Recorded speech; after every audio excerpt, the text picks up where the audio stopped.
All right, here we go. This is Steve. I'm here from the Dad AF podcast. I'm sitting next to my friend Jamiel Owens. He is on the show as a family relations coordinator for Children's Hospital of Philadelphia. Yep. He is also the dad to an autistic boy named Shane, who is 17. And then he also has a little 3-year-old named Alex, who's putting him through it right now. Yeah. And we're here on a Victory Monday. Go Birds. Go Birds. All right.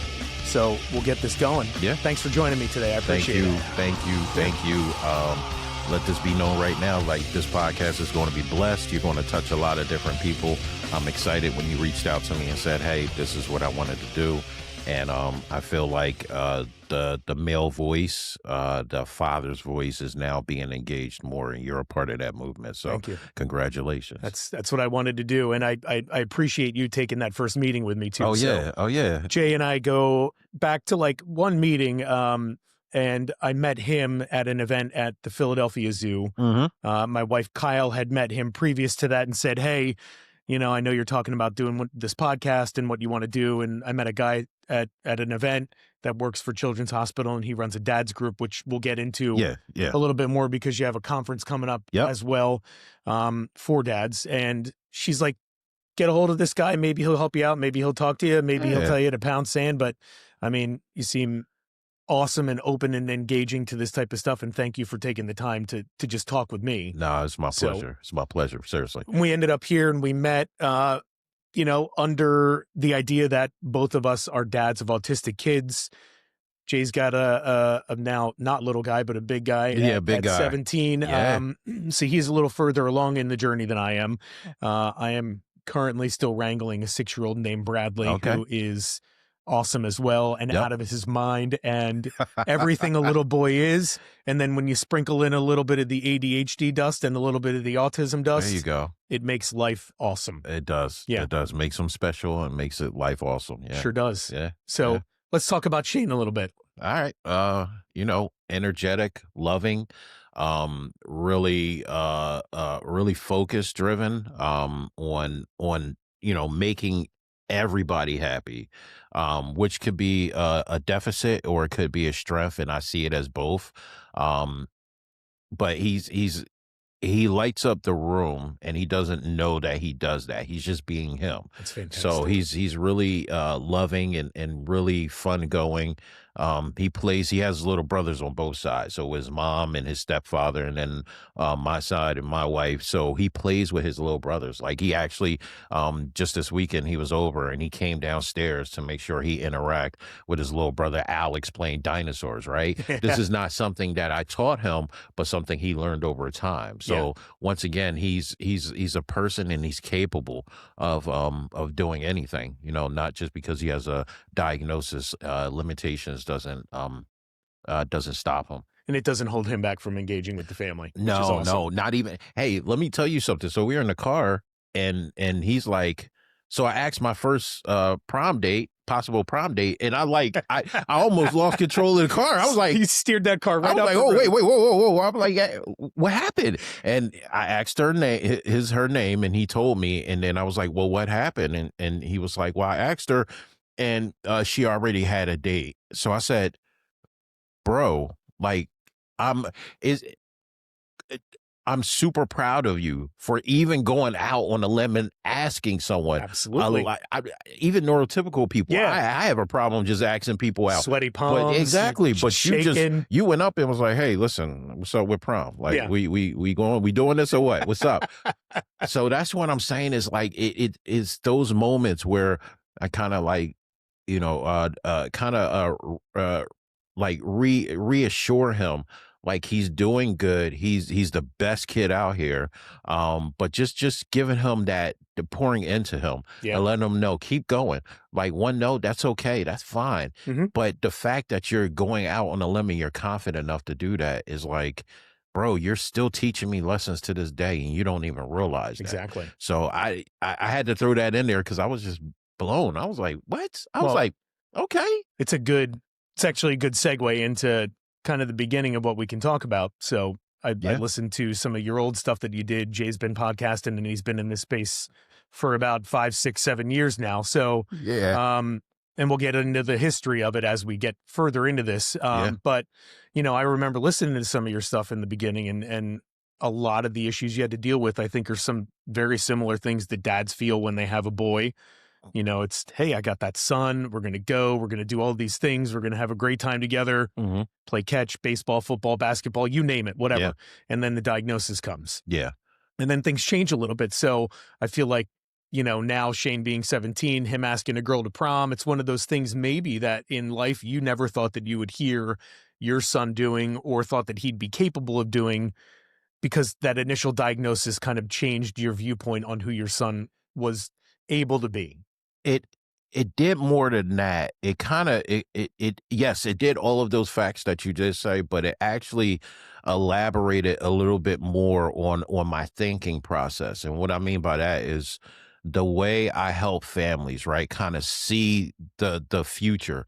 Because when you get that diagnosis, a lot of times for us, there's like a veil put amongst our eyes. We can't see the future, and that creates fear for us, which in some cases, for some men and some moms, that lose in that form of depression or fight or flight mode, right? Like, hey, I got to get out of here because I don't see it. So if I don't see it, I don't believe it, and that's that.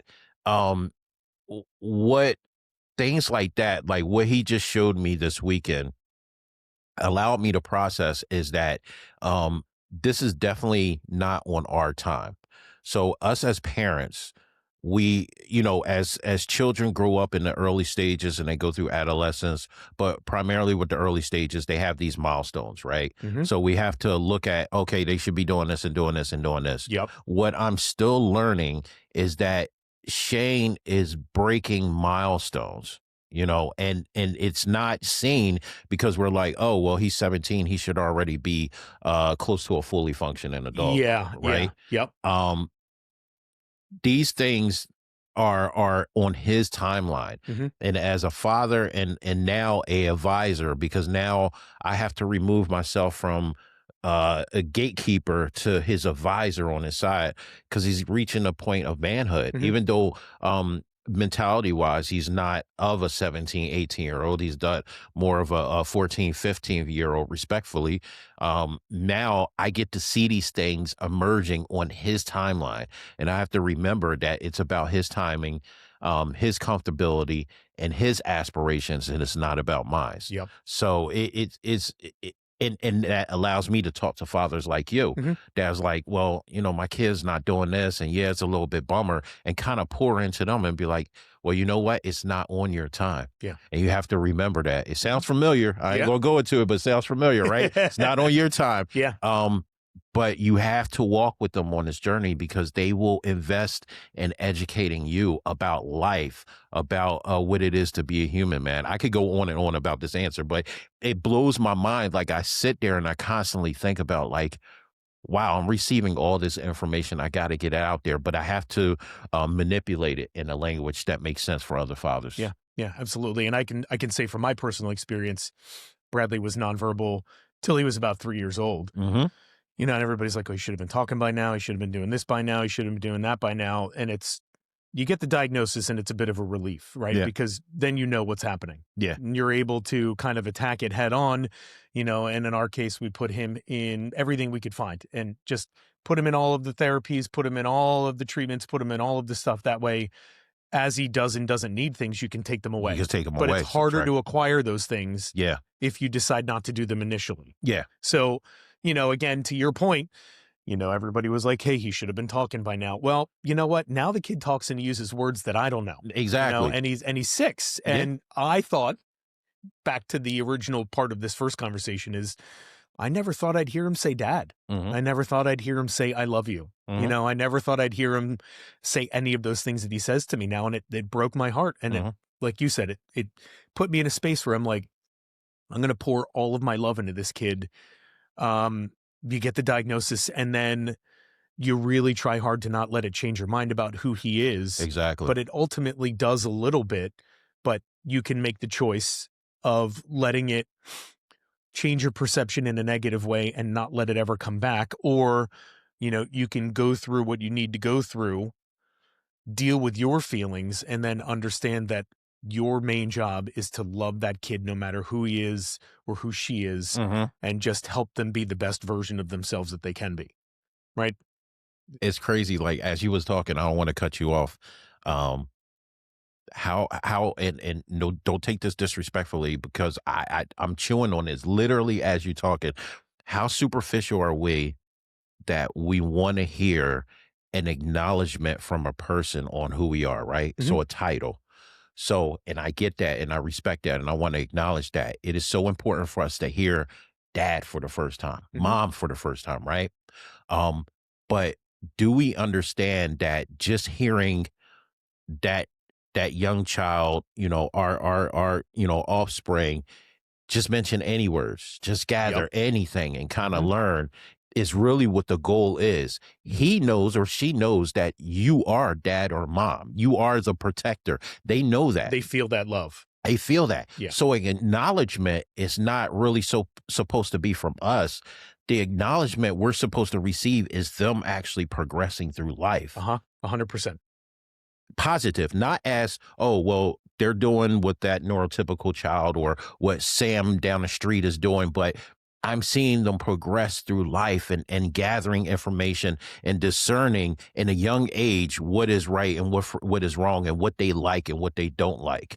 So I think a lot of times that, once again, and we talked about this, it's not about I think parenthood is the toughest thing on earth. It's one of the toughest things on earth, right? I mean, we talking neurotypical, neurodiverse children. It's the toughest thing on earth.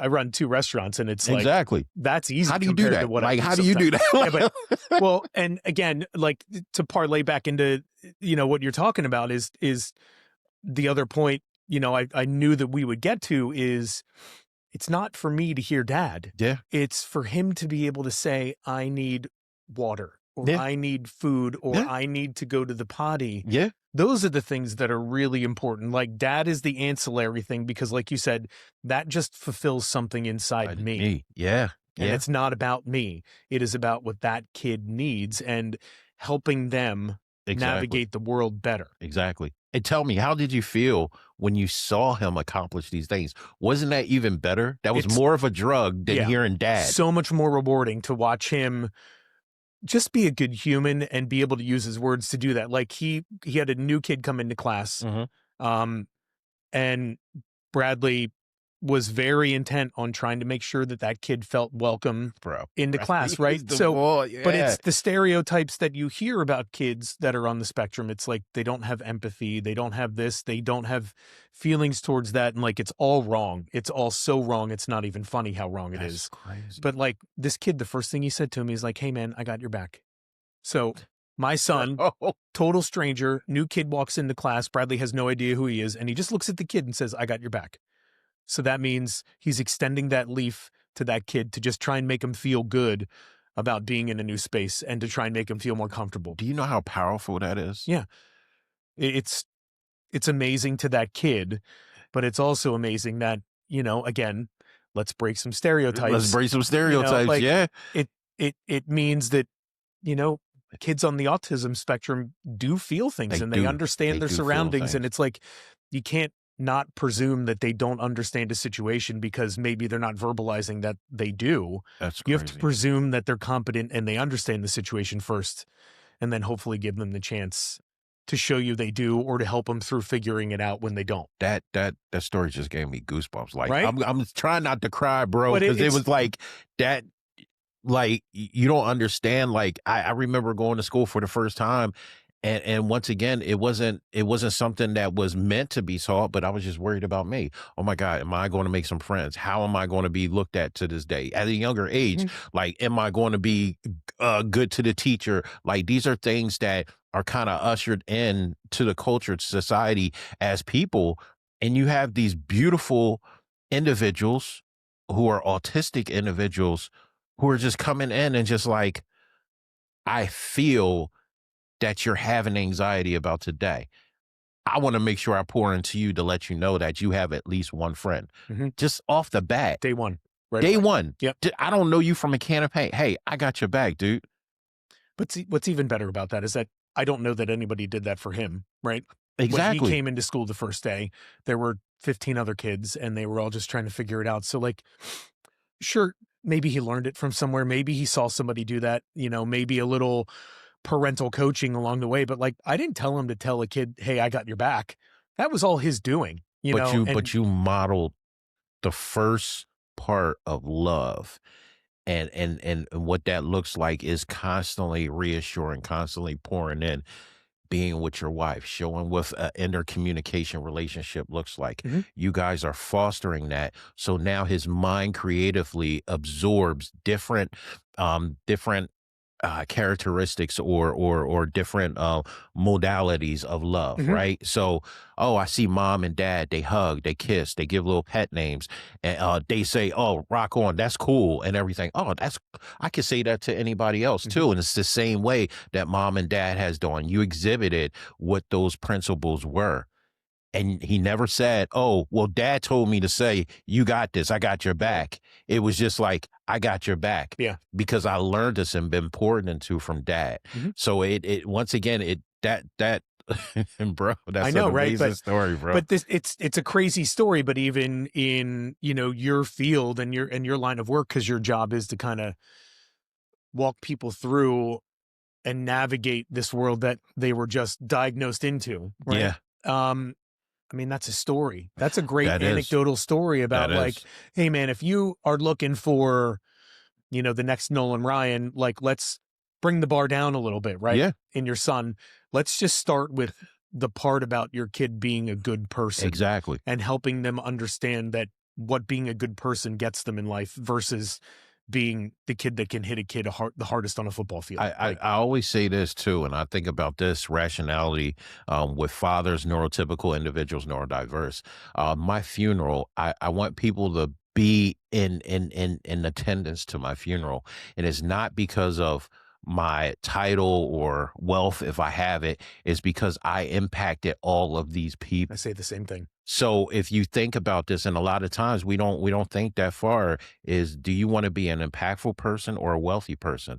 The wealthy, and I've seen this even driving out, is maybe 6 cars. Mhm. The impactful people is like 20 cars deep. People are really mourning the loss, but they're celebrating the life Mhm. of like this person. He impacted me. He impacted, my children, my family. He helped me not get a divorce. That's what I want.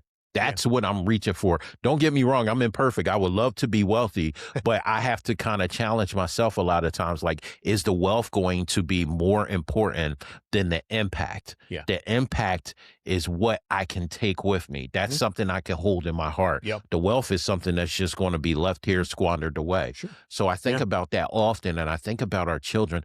They are literally wealthy.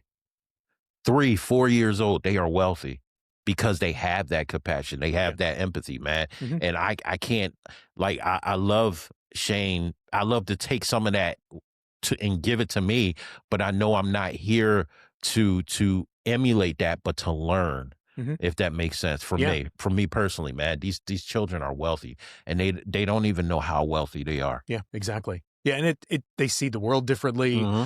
and maybe just that autism spectrum lens is what causes my kid to decide to do that to a new boy at school and just say, "Hey man, I got your back." But, Yeah. you know, I'm sure there was some of those challenges. So did Shane did he go to regular school? Was he like integrated? I don't know a lot about him, but I'd like to talk about Yeah. him so we can have some perspective. So I'm gonna break down like a little bit real quick. We Apple Preschool. Shout out to Apple Preschool in Shout out. Philadelphia. Bob. You know a guy named Bob. I know a guy named Bob. Who's Bob? Bob. You know Bob. Like, so I called there. I remember this was Shane was pre-K age. Okay. So we already got the diagnosis. I was with his mother at the time. We were married.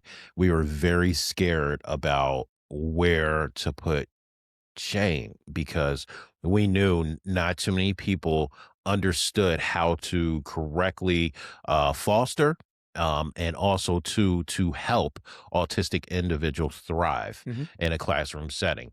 So we reached out to Bob, and we was like, I just kept it straight with him. Listen, Bob, excuse me, I have a child with autism. Um, they need services inside wherever they're going to be at, does your pre-K program allow that? And Bob was like, oh, well, we normally don't allow that, but I've been hearing more and more parents struggling with trying to find this. So yes, his services can be in there. It's no problem. Good. I was like, okay. We went in there, we saw it. Now, once again, these are like young, like teenage girls from around the way that are like teachers' aide. And then you had teachers who had credentials and they're in there helping. So Shane thrived in that environment. They cared for Shane. Like they really taught him and to the best of their abilities, educated themselves on how to help Shane while his therapies were coming in. Mm-hmm. I'm forever grateful about Apple Preschool, forever grateful for them. After that, me and Shane's mother broke up. After that, we tried to get him into a program into Elwyn, which was a school for individuals just like him. So it didn't work out. And the reason why I tell a lot of parents, for some of our children, being in a school with his peers or his or her peers, which are neurodiverse, may be the right fit for them.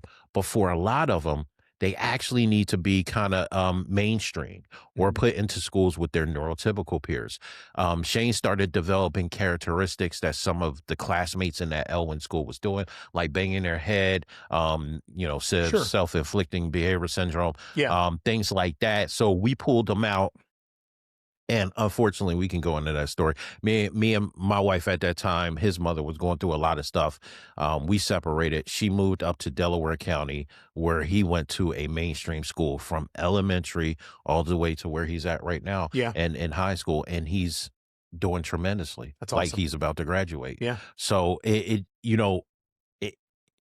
I'm at loss for words because I couldn't see him getting past Apple Preschool. Sure. Yeah. That's where I thought his educational like strife was going to end right there. Yeah. And then look at him now, straight A's and B's ever since elementary school, a wealth of knowledge, learning new things, teaching me about the things that he's learned, and now thinking about his career, what that'll actually look like. So that's awesome. Yeah. So, I mean, you get to the point where he's going to school, which is awesome, but I'm sure a lot of the understanding and a lot of like just the knowledge that you have now, if you could look back and say to younger Jamiel 10 years ago, oh man, hey man, younger Jamiel was trash. Yeah. like trash, trash. And we all have our own way to find ourselves when it comes to being a parent. Right. So,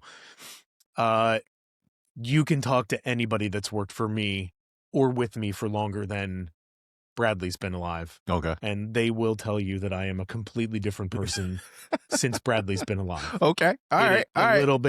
A lot more empathetic. A lot more patient. Shout out to Bradley. Right? Shout out to Bradley. Softening me up a little bit. Okay.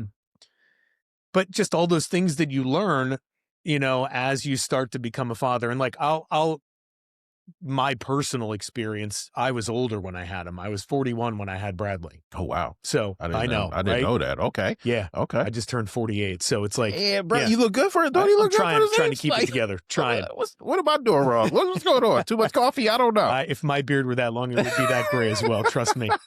But I think being a little bit older and more mature allowed me to be able to kind of like grow and navigate that a little bit easier, I guess, than maybe I would have. And, that's the part of your story that really intrigues me, because we're here as dads with kids, but like we're here to talk about the feelings and the love, the affection, the ability to give that, and maybe you weren't ready for that maybe when Shane was diagnosed and you were going through, as the parents that have kids on the spectrum would say, you're in the thick of it. You're just trying to figure out who they are and what the best course of life is going to be. Yeah. So I think, and I know this, is that we have to kind of, a lot of times when I talk to, so I do work on the side too with a good friend of mine, Cheryl Steele.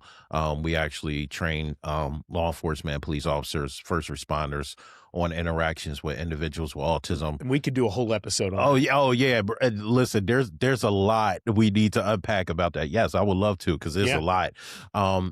But like I tell them, somebody just doesn't wake up in the morning and says, "I want to commit a crime." Right? Mhm. There's causation and then the effect. Mhm. So when I'm speaking out, and I do a lot of presentations and a lot of speaking engagements, and I talk about why autism fathers are non-existent in the autism community, or why we need autism fathers in the community, right? Respectfully, um, what I'm saying is that this dad didn't just say, "Oh, well, there you go, I'm out," because the child has autism, Mhm. like my story. Yeah. It wasn't that. It was actually all of the trauma and the things that I went through in my life before that. So I think collectively, both male and females, we have to dissolve of our trauma before we have kids, before we are intentionally married, right? Mhm. We have to get rid of all these things. We got to go to therapy. We got to understand who we are, what our downfalls are, what are some things that we can do better, right, to improve ourselves. Once we do that, that mitigates the percentage of divorces within the special needs family. Mhm. So I sat there and, you know, until I just turned 44 this year, and I got to a point where I'm like, I was trash, but I was trash because of this. Mhm. And I'm still walking through that journey of repair, right? And Shane's helping me with that, and Alex is helping me.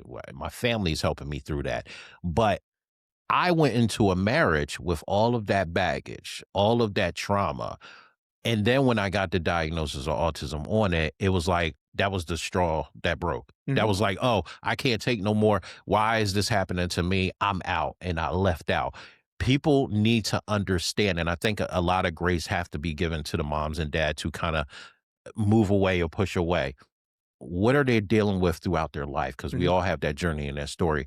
How can I help them unpack, or how can I give them grace? Meaning, don't just forget about it, but hey, I'm gonna give you this number to this therapist. I think you need to start talking to them. I'm gonna hold down, and I'm talking, let's per se, a grandparent. I'm gonna hold down my grandson or my granddaughter while you get yourself together. And when you're ready, your child will be right here waiting for you. Mhm. That will help a lot of families and a lot of parents kind of really understand not only the journey that has been given to him, but the blessing that has been given to him. I'm firmly believe that Shane is in my life, Bradley's in your life, because God wanted to give you a restart on how to look at life and how to treat people and how to do right in your heart. And a lot of people don't understand that. Oh, Yeah, I mean, I agree wholeheartedly with what you're saying, and it's a level of maturity that you need to achieve before you can be the big person in the room, right? And I mean, exactly. I'm 6 years in with Bradley, and I still struggle with it. Like, I have a hard time sometimes controlling my emotions. I have a hard time differentiating what is 6-year-old, what is PDA, persistent demand avoidance, what Hmm. is ADHD, what is autism Yeah. in his life. Yeah. And it's hard to decipher, and It's sometimes it hard. gets the best of you It does. because a lot of what we try to remind him of is that, when mom and dad ask you not to do something or tell you not to do something, or, you know, correct you with something, it's not because we want to say no or we want to tell you to stop doing what you're doing. It's to keep you safe, Yeah. Yeah. and when safety and, you know, disobedience Hmm. meet head to head, then at some point, like losing your cool and getting a little loud and not being the person that you're trying to model to your kid Exactly. happens because, I see you slipping down that ice hill onto the pavement, onto black ice, and Hmm. then into the highway. Yeah. Okay. Yeah. Like, you don't see that. You just see, I'm going to stand on this ice mountain and try and conquer it. Yeah. Yeah. You know what I mean? Yeah. So, This looks fun. Let me see what happens. Yeah. but I think that's the part, like, you know, when you talk about dads and you talk about emotions, because usually, dads kind of end up being the first one to be like, hey, get the fuck off of that Yeah. ice mountain Yeah. and get over here. Yeah. Yeah. Because that's just, That's that is, it is. It is. it is what it is. Yeah, it is. And, mom's nurture, dad's hard ass it a little bit. And that's just kind of the way That's it goes just the way it is. sometimes. But isn't it amazing that we could be taught by our children, wait a second, I can't yell at them because it's not going to yield the results that I want. So we kind of come down to their level. We reduce the high velocity of our voices. We have a very baritone voice, a very monotone, I should say, voice. We're connecting with them and we're saying, hey, I worry about your safety. I'm asking you to do this, and this is the reason why. And then we can come into our jobs 2 or 3 days later, and someone will exhibit the same exact thing that we just got frustrated at our kids for. And we're like, Yep. oh, but wait a second. Wait a second. Yep. I wonder. Hold on. Then we try the same structure with this adult, and it works. And then we're like, I just got taught a lesson. Yeah. Like, by my kid was literally teaching me a lesson that could have blew up to something that it didn't need to be at work. Yeah. And a lot of times I think we kind of miss those things. We miss those lessons, right? Because, as men, we're like, no, this is the rules of my house. This is how it's supposed to go. He's going to listen to me and everything. He is listening to you, but once again, he's absorbing the world. He's trying to figure out who he is and what is his purpose here. And your idea of manhood is based on the fact of raising voices, and that's not what manhood is about. Manhood is about that nurturing spirit, firmness, but nurturing spirit that coincides with a mother's love and her nurturing spirit. So I think it's great that you said that. I think that's a real good point, especially for people who work in this type of industry or maybe corporate America, right? Because there's a lot of people with autistic children that have very high positions that do very great things in their company, and they're kind of a-holes at the end of the day, right? Because they don't correlate those two things yet. But hopefully seeing this, they could kind of sit back and be like, you know what? Well, and I mean, that's the honesty and the irony, and then the lesson in all of it is like, sometimes I get home from work and I'm still in charge Steve mode. And, my wife's got to look at me and be like, yo, you're not in charge here. Cut that out at the gate. Cut that out. You can't, we're not employees that you're talking to that need to be just told, hey, this is the direction we need to go in. Exactly. And then we can talk about the why, which is, the underlying part of all of this is the why later. When business is over and the doors are closed, we can talk about how we can navigate this better. When you look at your child who is on the spectrum, I think a lot of what we miss, right, as parents of kids on the spectrum, and you have one of each. So I think your lessons in life are very unique and different than a lot of other people. My perspective is only from having a kid with autism and ADHD. So I think what he's taught me is that he's going to want to know the why. Yeah. When maybe a neurotypical kid, you just look at him and go, hey, get off that hill. And they just do it. Yeah. Because they put it together, they compute it, they understand the tone of your voice, and then they just say, okay, I'm going to do that. But, my kid looks at me and I'm like, hey, get off of that hill. And he just looks at me and goes, I'm thinking. Yeah. And he's thinking about whether he wants to do it. And in this case, he didn't do it. And then that's what good. That's what led me to getting a little aggravated. But then, after that moment, I step back and I sit down and talk to him. And I'm like, this is why I needed you to do what you did. And I respect your autonomy in wanting to be able to make a decision. But like sometimes the decision can't be made by you because mom and dad have lived life a little bit longer and have some more experience. And you'll get there. You'll get there eventually. But right now you're not there. So your safety is my concern more than anything. You know what just popped in my head as you were talking? The word accountability. Yeah. So I think it was twofold there. I think there was the accountability that was charged to you. And then accountability that was charged to Bradley. Bradley was learning about his accountability from his father saying, hey, don't do this. There's repercussions for it. That's his thought process. He was thinking, okay, why shouldn't I do this, Dad? Your accountability was then explaining to him in a proper way where he can compute it in his mind and be like, okay, that makes sense. Now I get it and I understand. Yeah. We're failing on the accountability. When I say we are, I'm talking about families in general of autistic individuals of understanding the important role of accountability. Some take, oh, well, it's just your father, you're here. You have to do this and that. That's Yeah, it's like, oh, it's accountability. just the way dad is. Yeah, Yeah. but accountability is intentional with explaining, with educating. And that's what I had to do with me. I had to become educated in order to educate. And I had to learn that sometimes raising your voice is not the best way to exemplify that education. Mhm. Sometimes it's a simple conversation like this, like Yeah. what we're having. Sometimes it's saying, "Hey, I love you. I'm worried about you. Can you understand where I'm coming from?" Sure. Not breaking it down so that my autistic teenager can't understand exactly what I'm saying, but using the layman's terms. I'm worried about you. That's why I get angry. Mhm. Anybody can process that. Yeah. Doesn't matter if they're neurodiverse or neurotypical, anybody can process that. And then we can start to have those in-depth conversations Mhm. after that. So that accountability is what we're lacking, especially with men, because I come home, I'm doing 8, 12 hours a day. If I tell you not to do it, just do it. Mhm. But dad, did you actually sit down with empathy and explain it? That's your accountability. That's really what your Mhm. accountability is. You working and all that, that's great. But remember, that company can replace you like that. Mhm. That's great. You're providing, but there's a difference between provision and accountability. And we Yeah. need that. We gotta strengthen that a little bit more. Yeah. Well, and I think the mindset too being changed about, because I try and put myself in this position too, because you dive deep and you learn a lot about all the things that go into what kids on the spectrum have to do on a daily basis Hmm. just to kind of mask or blend in, Yeah. you know? Yeah. So my job, 10 hours a day, whatever it is, stressful, lots of people, tons of work, whatever. I come home, I'm beat, I'm tired. Yeah.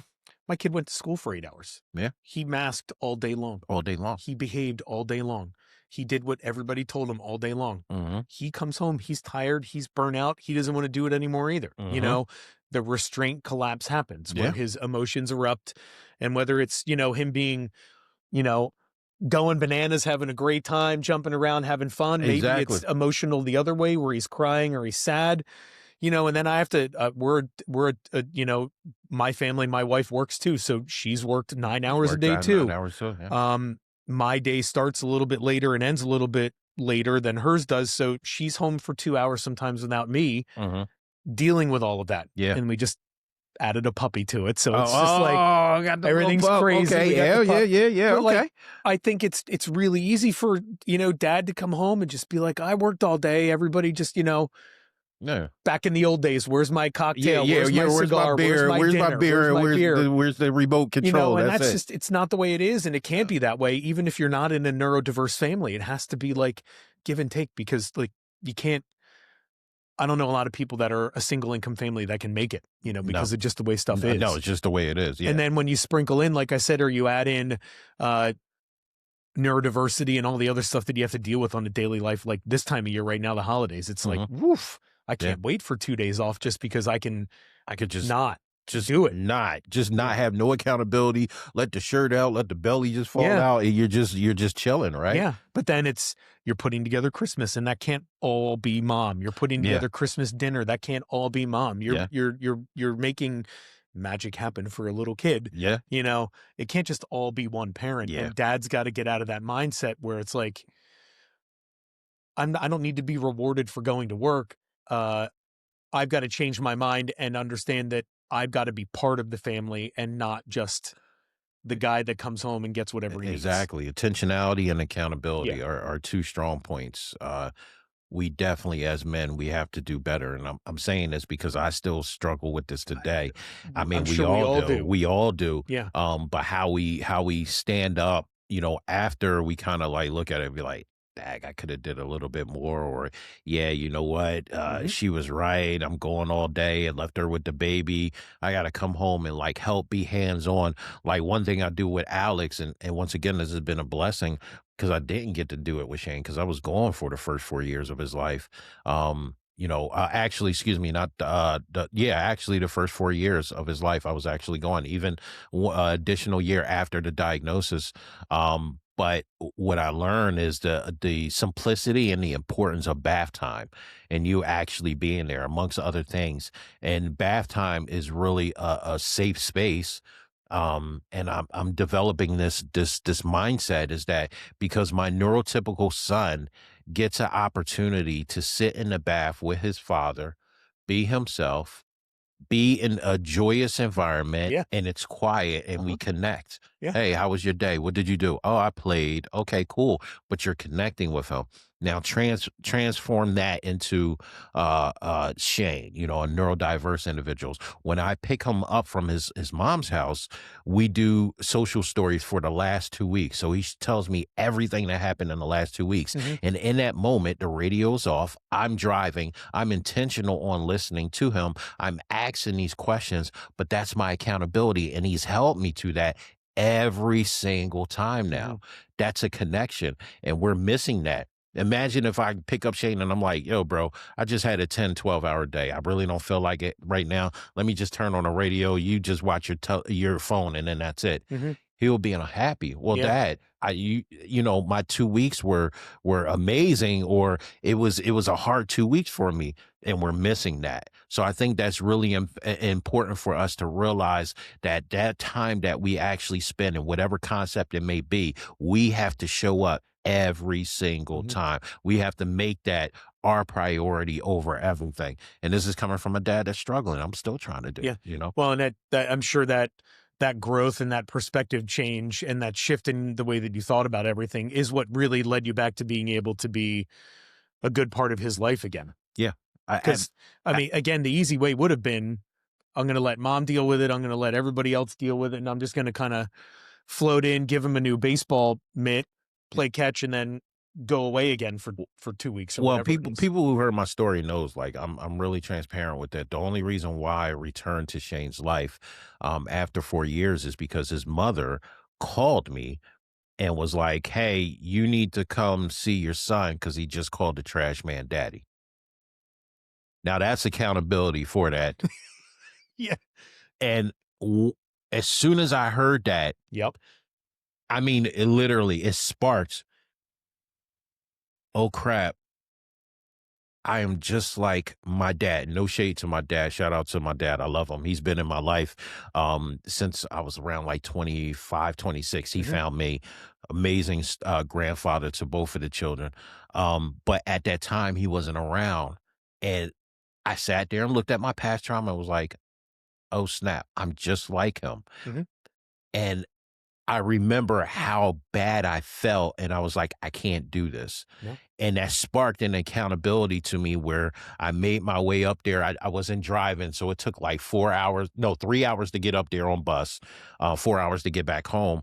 But I made a promise to him saying, I will never do this again. I won't leave your side. I don't care how tough of the battle was, and it was tough. Yeah. But I was like, I'm not going to leave your side. That sparked an accountability from me. It shouldn't take a story like mine for a man to hear that in order for you to be accountable. You should automatically have this accountability built into you. You actually do.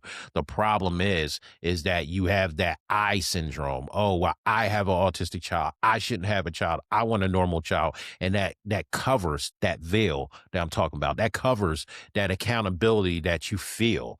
And whereas though you're like, this ain't my circumstances. I want to switch to flip. I want to switch over to a new family. I want to hit that reset button.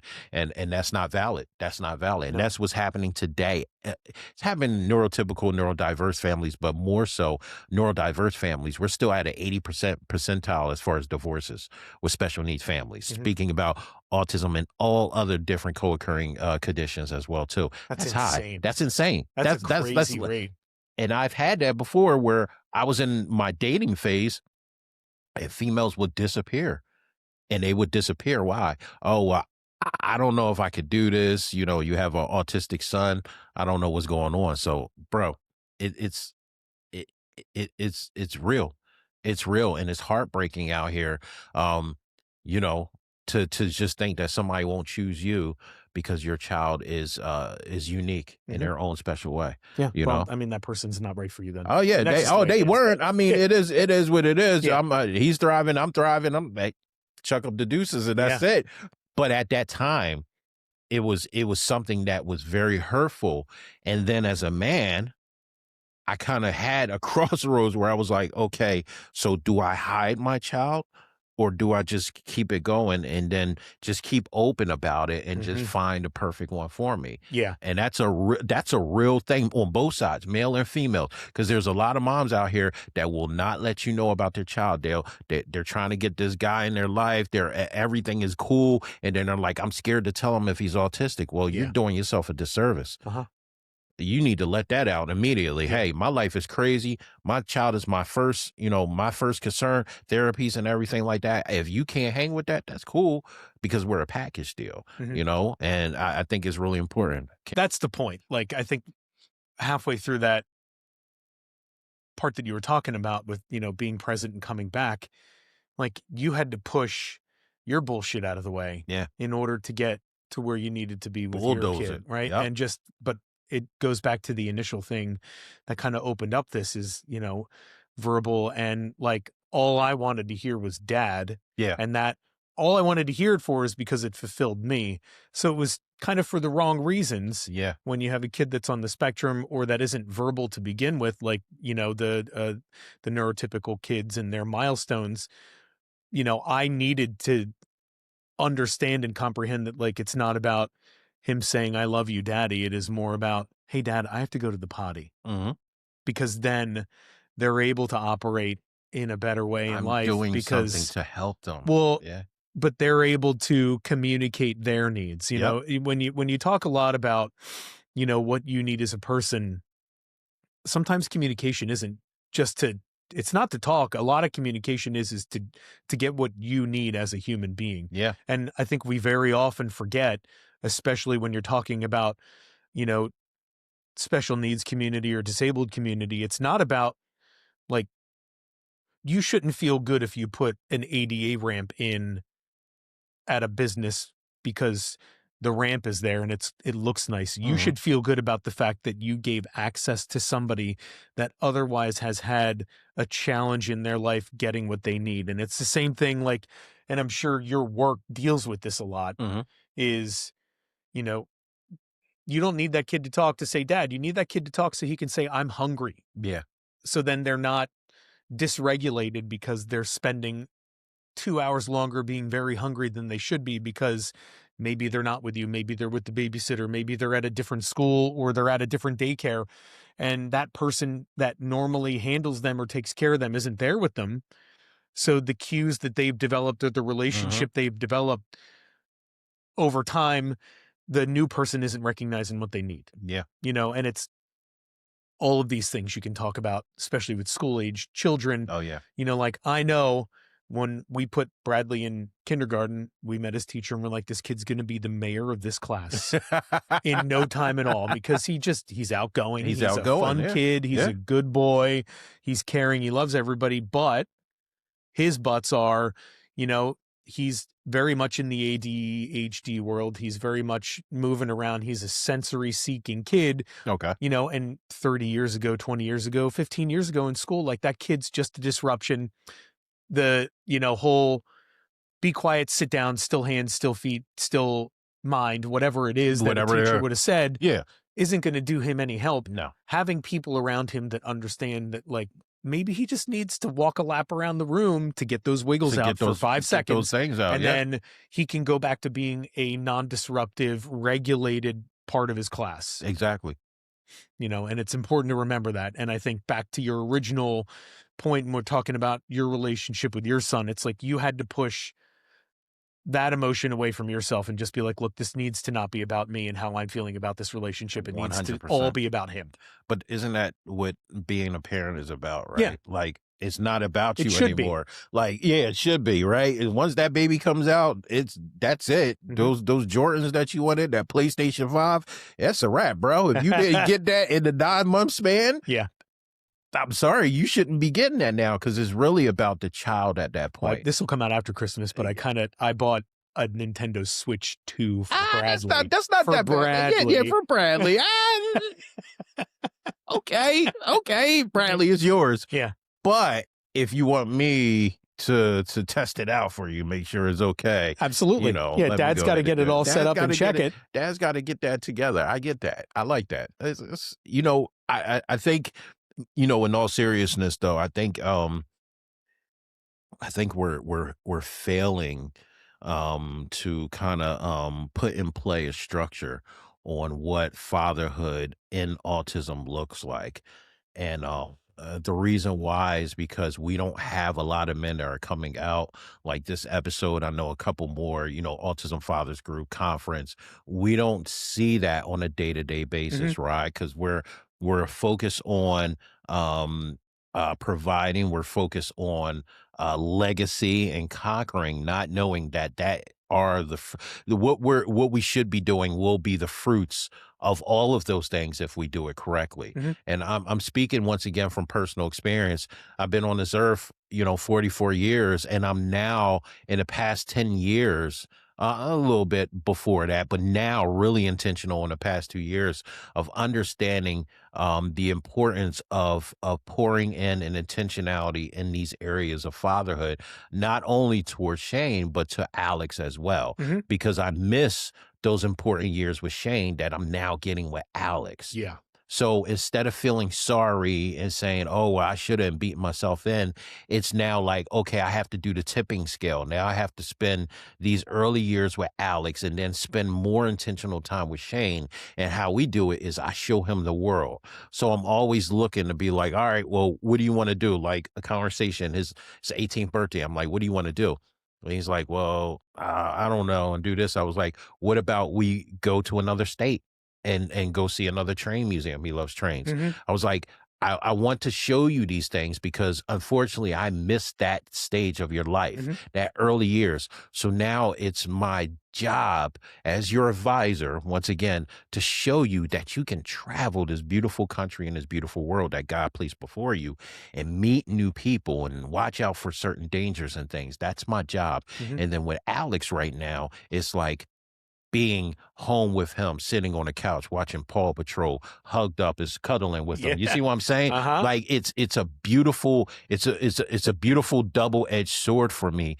And sometimes I get pulled on the heartstrings like, dag, if I was only there to do this with Shane, Hmm. if I was only able to be open and vulnerable earlier in that stage than versus what I'm doing now.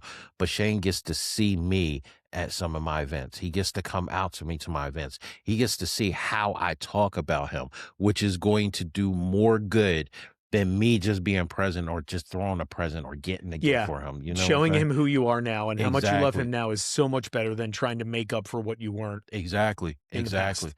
But in order for any one of us as males to kind of comprehend what I just said, we have to let go of that ego and pride. Hmm. We have to be intentional with these things to absorb it and be like, you know what, that is right.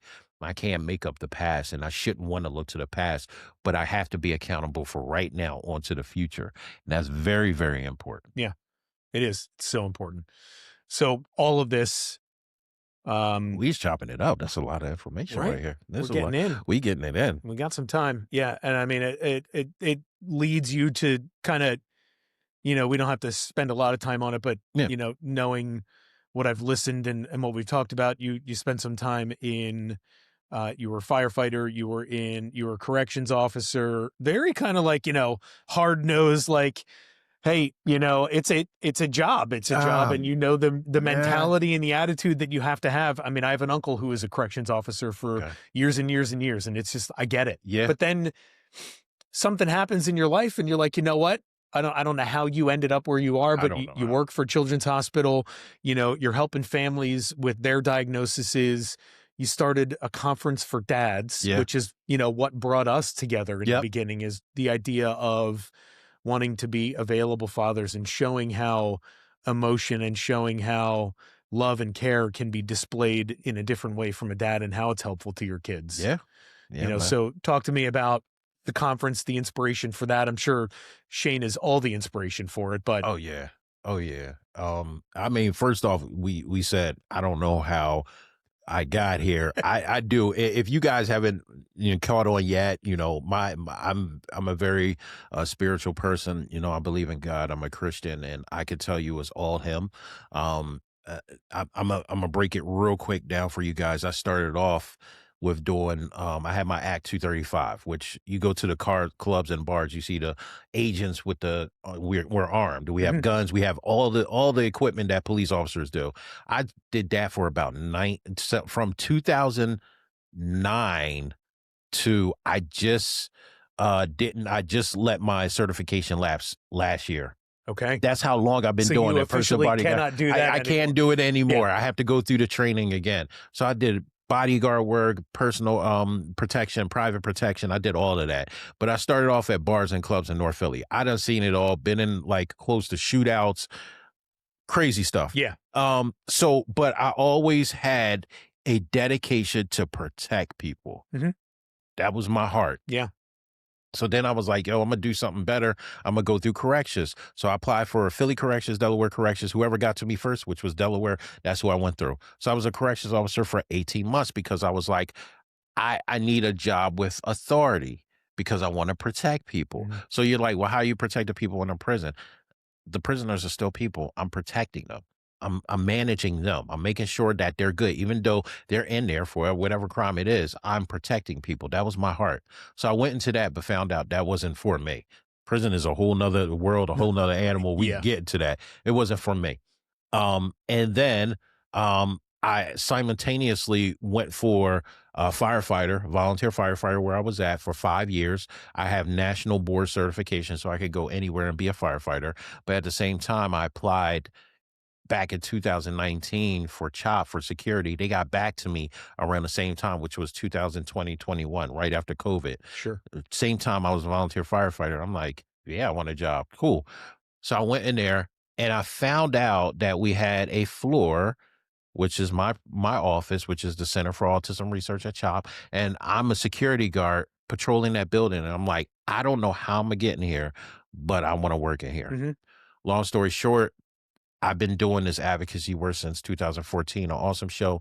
One of the directors at CAR found out about me and was like, hey, would you like to come in and talk to our LEND program, which is leadership, education, and neurodiversity training? It's a national cohort. I did it, and that's when I was offered the job.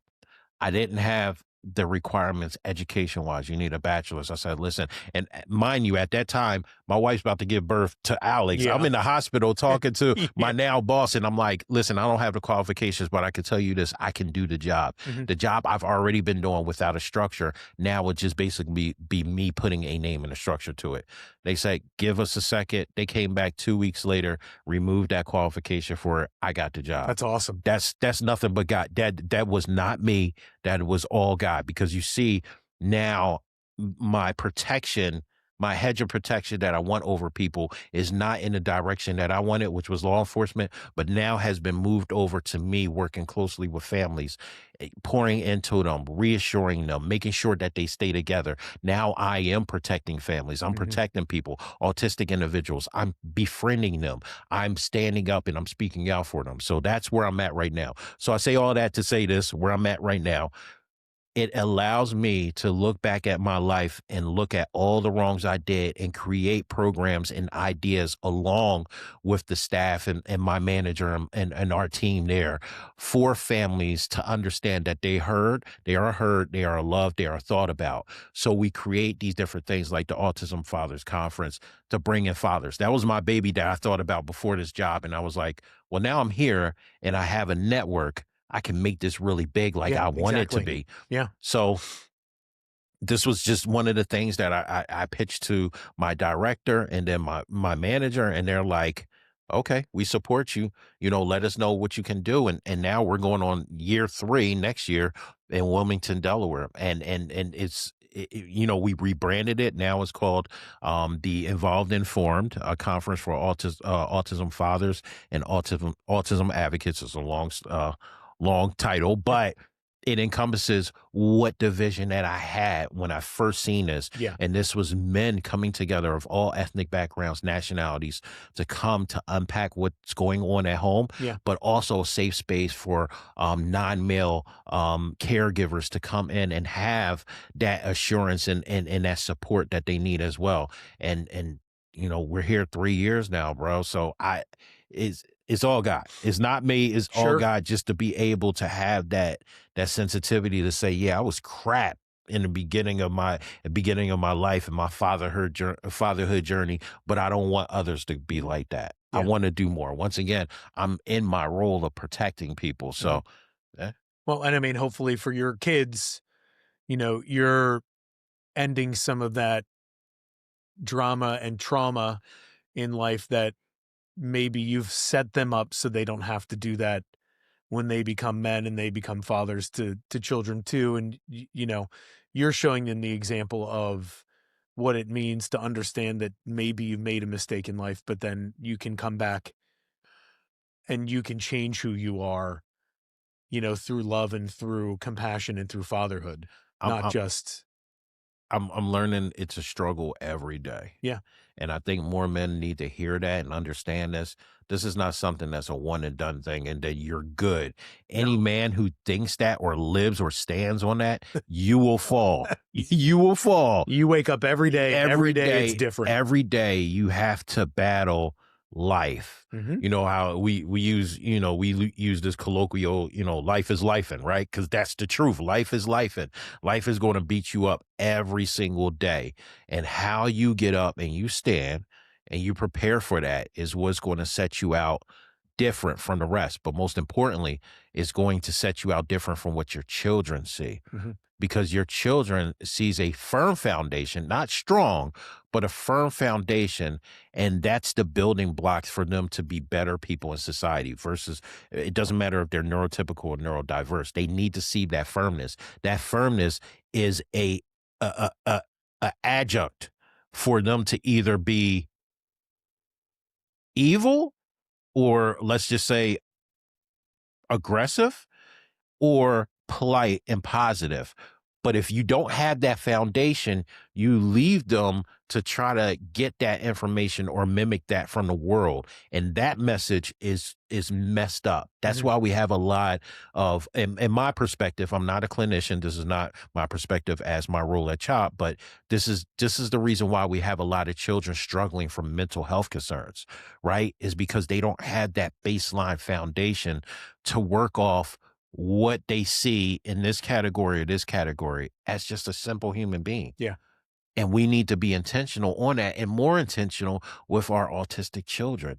Mhm. You have to be, especially for the fathers that have girls, young women who are growing up. Mhm. That's a whole nother. I have a friend and I'm fearful for his daughter being taken advantage of. Not knowing her worth and value as a woman, Yeah. not an autistic woman, not an autistic, but just as a woman, Yep.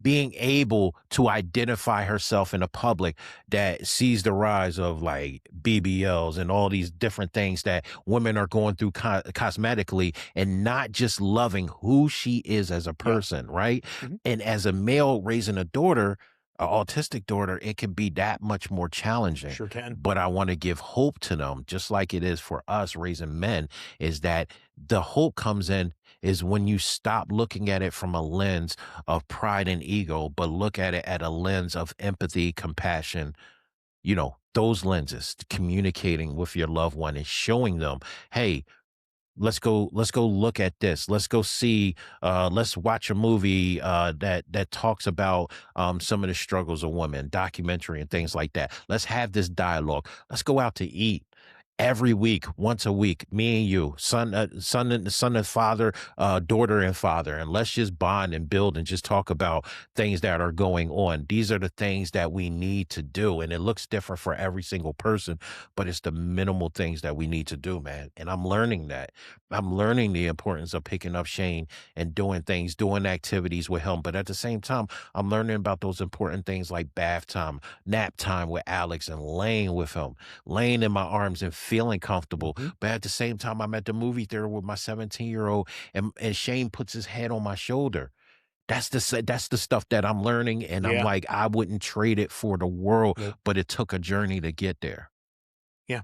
You had to understand that hitting homers is not what's going to make you feel good as a father. Hitting The home. ability for Shane to put his head on your shoulder Yeah. and feel comfortable and loved by you Yes. is what's Yeah, important that's important. to you as a father. Homers look good aesthetically, man, but we're talking about the process to actually get to that Yeah. to that point, right? Yep. So you want to put it in the terms that most men can understand. Jalen Hurts don't get out on the field and just be throwing down touchdowns, right? Saquon Barkley don't just be running touchdowns, just be running like, Go oh, I'm Birds. just going to run it, go Birds. Just be running, right?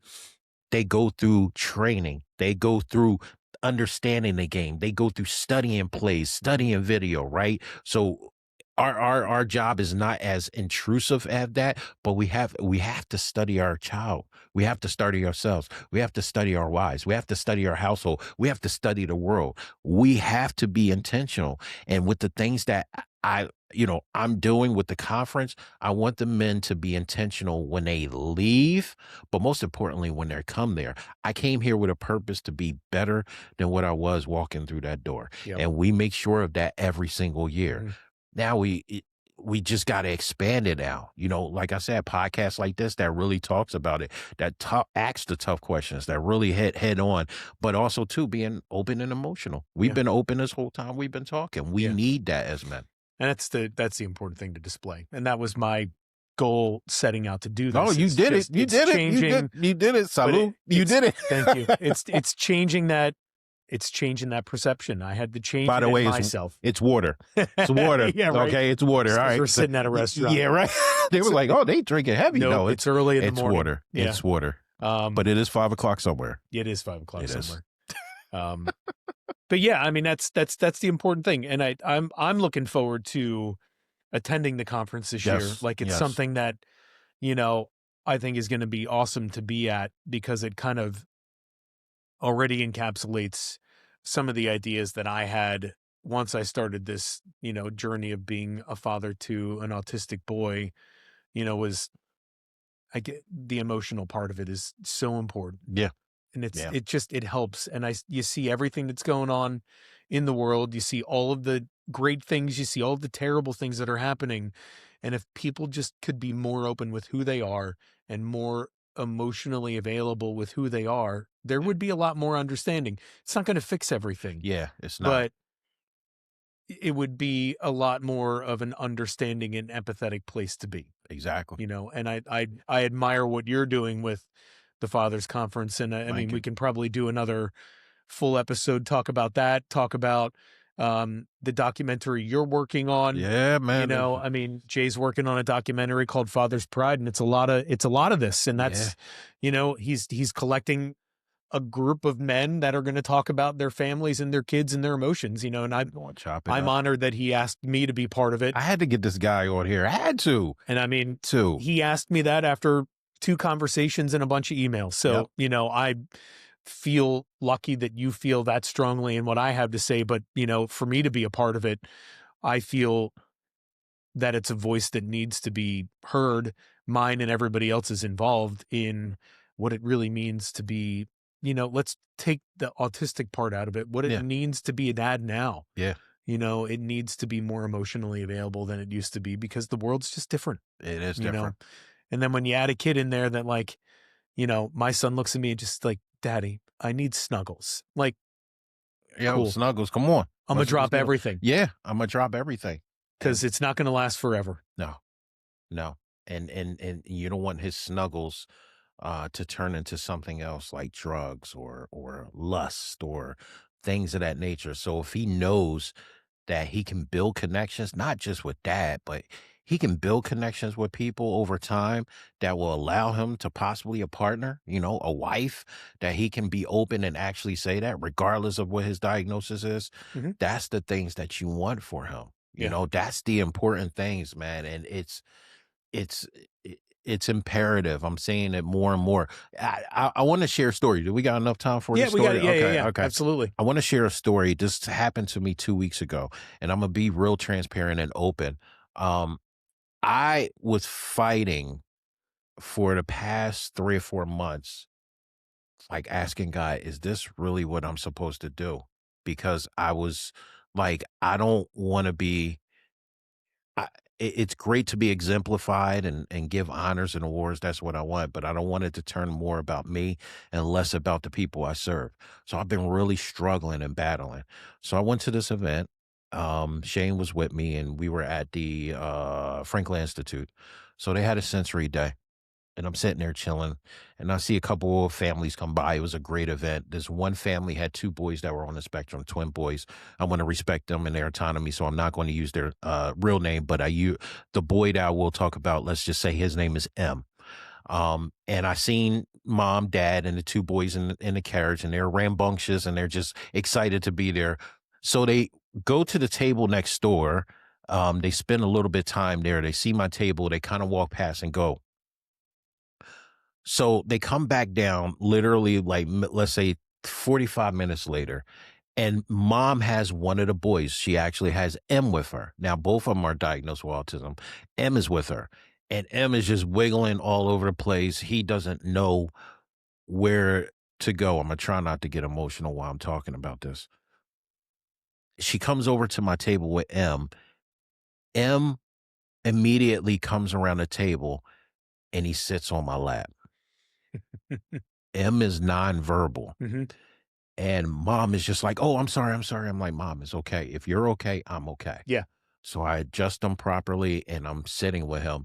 And when I tell you, M looked at me with the eyes, he was speaking to my soul. Mm-hmm. Like, see, Yeah. boy, But he spoke to me and said, this is what you're supposed to do. Yeah. Because I'm comfortable with you taking lead. Like, he was talking to me like, I need you to speak for individuals like me. And his mom was kind of gone because she's like, what is he doing? Yeah. And he would look at me and he was like caressing my beard and he gave me a kiss on my cheek. He was doing all these things and I never met this boy before. Yeah. Never met this family That's or this amazing. boy before. And she's like, okay, we got to go, Em. And he left and they walked away. And I thought that was the last interaction. And then they went into this exhibit that was right across from us. And then M came out running and he came back to me again. And his dad came out this time and he sat on me again. And his dad was just like, I don't like, I can't understand this. Yeah. Like, he's like, what? Like, Yeah. and M is just looking at me where I told my wife this. I will never forget his big, beautiful brown eyes. And he was just looking at me like, this is what you should be doing. Like, don't forget this. This is what you should be doing. How I'm connecting with you is how I need you to connect with every single person. Doesn't matter what they look like, doesn't matter what the religion they are, doesn't matter where they're from. You need to connect with me because that's important. He was literally speaking to me. And I say this close to tears because that was my confirmation from God, just saying, like, I put you in this position to do this work. You better do this work. Yeah. And you better, if you have thoughts about you not being in the right position, then you question me like you just did. But I'm always going to send you a message back that's going to confirm that this is the right thing. And me and M's dad, we conversated and connected. I got his phone number and I'm like, bro, if that wasn't powerful enough, like as a man, I'm sitting here and crying. And it wasn't my child. It was someone else's child that I never met before. And to keep it real with you, it was a Caucasian little boy to a black man. Mm-hmm. He gave a kiss. He hugged me. Yeah. He reassured me. Yeah. Bro, mind blown. Yep. Every time I think about this story now, I tear up because I'm like, yeah, I was literally like, is this what I'm supposed to do? And these children are around us every single day. Most importantly, we birth these children. And sometimes we look at them as a nuisance, whereas though they are the best blessing in our lives, and we barely even know it. Yeah. So I just wanted to tell that, man, because I think a lot of times we let these things of these world get in between of them. At the end of the day, I do my job. I don't care who you voted for. I don't care what part of the city you live in. I don't care none of that. What I care about is your child and you as a family. And I service them and I protect them because that's what God made me to do. Yeah. So, well, anybody that walks into your office is lucky to meet you. I'm telling you that because you got me crying up on you TV, got a good man. story. You got me a great crying story. Up on TV, bro. But like, yo, he's balling on TV. He a little softy, bro. But no, but this is in the end, and we can kind of wrap up on that because I feel like it's a great place to kind of, it epitomizes the work that you're doing, and it epitomizes my idea of what I wanted to The do when work I that we set out. doing, the work Yeah, that we doing. that I Yeah. wanted to do when I set out to do this. Yes. So Yes. it's a shining example of what just a little bit of understanding and a little bit more intentionality, in your words, goes a long way to just reassure that what you're doing is right and that other people feel that and other people see it. And other people see it. And that dad, we're now connected. Yep. And he sees it. And now something grew in him. That day, he took back something. It was like, man, my child has a gift. My child really has a gift. And he just connected me and this man, keep it real, this black man that I never met in my life. And now we're cool. Yep. And in societal standards, that's a guy that I would pass by because I'd be like, I don't know this guy. I don't want to know him. I don't want to associate with him. And look what just happened with that connection, man. That's the blessing and the beauty of our children, of our loved ones, man. And I think the beauty and where we are at as autism fathers is that we can change if we just take a moment to analyze who our children are, what they are doing in our lives, and how we can actually mimic them, but how can we actually communicate, connect with them. Yep. That's the thing, man. And this podcast like this, it shows us things that we're all doing collectively as autism fathers for other autism fathers that are really going to emphasize that and put that out there. So yeah, man, applaud to you. And it helps us grow too. It helps it helps me and you grow on a connection level, but it helps all of us, even though moms grow, professionals grow in this area, because now they're hearing from two dads and they're like, whoa, I could take this out of it and just assume until I get other data, because some scientists' minds work like this. I need data. I'm data driven. So now hearing this, they can be like, okay, I can make this structure. And then once I hear more data or get more data, I can input it to get a general understanding of why I'm not servicing this client. Why am I missing the connection with this client? So everything I do is for everybody. It doesn't matter. There we go. It's a good message. It is a good message, Absolutely. man. Besides, go birds. Go birds. All right. Thanks, Jay. Thanks for being here with me today. I appreciate it, yeah, man. Absolutely. If you come on the show, make sure you bring some Kleenex, man. Like, listen, this guy gonna have you crying out here, boo-hooing and everything. I'll start packing some. You'd be like, just pull out the box. Like, you got it. Right. But yeah, thank you, man. Appreciate it. All right. Thanks, everybody, for listening. Tune in 2 weeks. We'll have a new episode. Thanks.